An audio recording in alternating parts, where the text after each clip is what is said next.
Hello दोस्तों, आपने मेरी लास्ट वाली वीडियो मतलब कि एनिमल्स की वीडियो पे इतना ज्यादा प्यार दिया तो मैंने सोचा आपको बर्ड से रिलेटेड एक बात और बताती हूँ जो कि बहुत ही ज्यादा इंटरेस्टिंग है। दरअसल दुनिया में एक ऐसी भी बर्ड है जो बच्चों के जैसे रोती है। सुनने में बहुत ही ज्यादा अजीब है, लेकिन जब मैंने इस पर बात करी तो मुझे भी पता चला ये सच में ऐसा करती है। लेकिन ये ऐसा क्यों करती है आज हम इस वीडियो में जानेंगे और आपको पूरी जानकारी देंगे। तो चलिए वीडियो को स्टार्ट करते हैं, लेकिन हमेशा की तरह प्लीज नए यूजर हमारे चैनल को सब्सक्राइब कर लें। इनफैक्ट जब आपको किसी सुनसान जंगल से गुजरते टाइम बच्चे के रोने की आवाज सुनाई दे तो आपका चौंकना बहुत ही ज्यादा लाजमी है, लेकिन यह काम एक चिड़िया भी कर सकती है। दरअसल ऑस्ट्रेलिया के सिडनी में स्थित तोरोंगा जू में एक ऐसी चिड़िया देखी गई है जो इंसानों की नकल करती है या हूबहू बच्चे की आवाज में रोने की भी नकल कर सकती है। इसे लायर बर्ड इको भी कहा जाता है। इंसानी आवाज की नकल निकालने की वजह से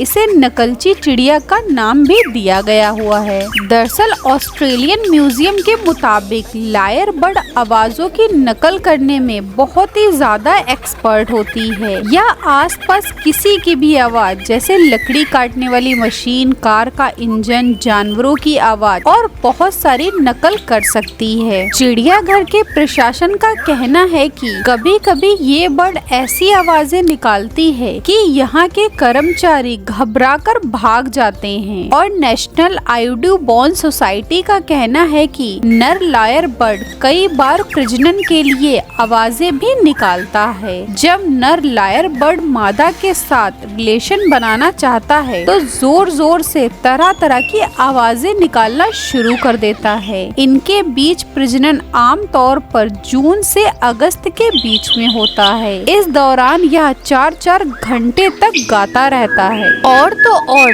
जब इस पक्षी को किसी तरह का खतरा महसूस होता है तो ये समूह में रहने वाले पक्षियों की आवाजें निकालकर यह दर्शाता है कि इसके आसपास बहुत सारे पक्षियां हैं और वो सेफ है। और ये पक्षी काले रंग का होता है। पक्षियों के यूनिट सुपरवाइजर ने बताया है कि मेरा अनुमान है कि इसने यह आवाज यहाँ आने वाले लोगों से हासिल की है। दरअसल लॉकडाउन के दौरान यह अपनी क्षमता पर मेहनत कर रहा था। उन्होंने बताया कि पक्षी 2 और आवाजें भी निकालता है जिसे उसने हाल ही में सीखा है। पहला पावर ड्रिल और दूसरा फायर अलार्म की आवाज। और तो और ये पक्षी एवाक्यूट नाउ की घोषणा भी कर सकते हैं। और तो और इन पक्षी में गाना गाने का बहुत ही काबिलियत हुनर है। ये किसी भी तरीके का गाना गा सकते हैं और सामने वाले को इम्प्रेस भी कर सकते हैं। दोस्तों, इस पर आपकी क्या राय है कमेंट करके जरूर बताएं और प्लीज हमारे चैनल को सब्सक्राइब करके वीडियो को लाइक कर दे। Thanks for watching.